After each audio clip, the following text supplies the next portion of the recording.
June 3rd and 4th, it's Saturday and Sunday, the weekend is here.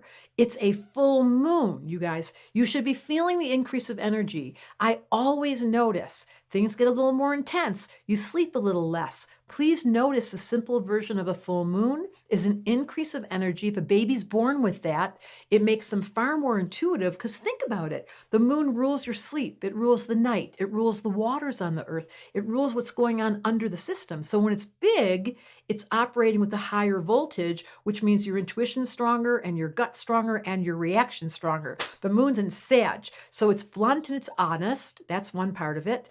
There's a T-square because whenever it's a full moon, the sun and the moon are opposite, then there's a third planet 90 degrees. So what is that? Here's the sun and the moon, and that's Saturn.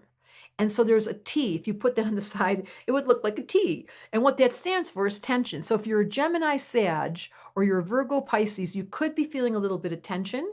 And the release of all of that is our good friend Virgo. Make a list. If everything's getting out of control and the energy's too big, because this is not a grounded full moon and it's a weekend and we're in summer, then you want to be conscious about saying, God, listen to that video that Deborah did, and she talked about Virgo being the release point.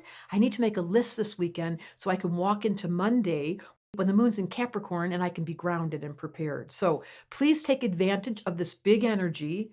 Notice if you're dealing with multiple ideas, if you're multitasking and you're feeling scattered, or the best thing that could happen, it happened for me about 3 years ago. During this exact full moon, I started and made the decision to translate my book into Spanish. And that's the kind of thing that happens. I remember the full moon in Sag because it rules foreign languages, it rules big travels, it rules honesty as far as the big picture and not seeing ourselves so small. And I translated my book, The Missing Element, into, well, I didn't do it, but it was translated into Spanish and it's now available on Amazon. So I remember that full moon and making the decision in the name of that Sagittarius influence. So you can do the same. Is there anything that is calling your name about travel, about big ideas, any plans you want to make for the fall that you're thinking what you'd like to do? This full moon is a great opportunity because remember that T-square? It all releases in Virgo, the detailist, the organizer. So there you go.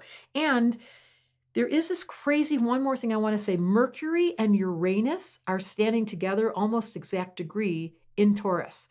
Whenever I see a person's chart, and you can go look this up, if you're someone, Mercury the thought process, Uranus the futurist, if you're someone who always gets things super fast, you can see trends before they happen, you know when the phone's going to ring, who it's going to be, that suggests that your mind is hooked up to an influence, Uranus is the description of this, that sees things beyond the norm, that doesn't limit themselves to inside the box. And that's where ESP lives or psychic ability lives. It's when the mind is not limited to acting normal.